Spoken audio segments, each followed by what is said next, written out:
wala ngang usok na lumalabas dyan sa mga EV.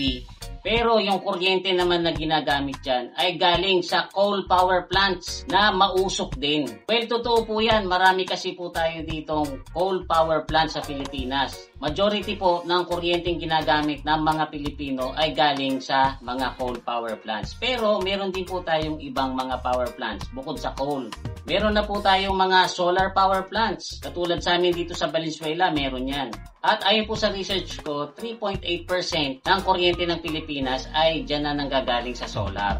Tapos syempre meron din po tayong mga hydroelectric power plants mula doon sa mga dam. 16% naman po ng kuryente sa Pilipinas ay dyan nanggagaling. Tapos meron din po tayong mga geothermal power plants. 17% naman po ng kuryente sa Pilipinas ay dyan nanggagaling. Tapos doon po sa mga lugar na mahahangin, meron po mga windmills. Tulad sa Ilocos, meron po dyan mga windmills na nakaka-contribute ng hanggang 2% ng kuryenteng pangangailangan ng Pilipinas. And then meron din po tayong power plant na ang nagpa-power ay natural gas. 14% naman po ng kuryente ng Pilipinas ay dyan nanggagaling. So, pag pinagsama-sama nyo po yung mga power plants na yan na mas malinis kaysa sa coal, ay nasa more or less 50% ng kuryente sa Pilipinas dyan nanggagaling. Tapos, the rest ay nanggagaling po sa coal. Ang opinion ko po dyan ay mas okay na sa akin yung dumami yung mga EV na hindi umuusok. Kasi although nagpo-pollute din po yung coal power plant, at least nasa isang lugar lang. Katulad ng mga sasakyan na nakakalat.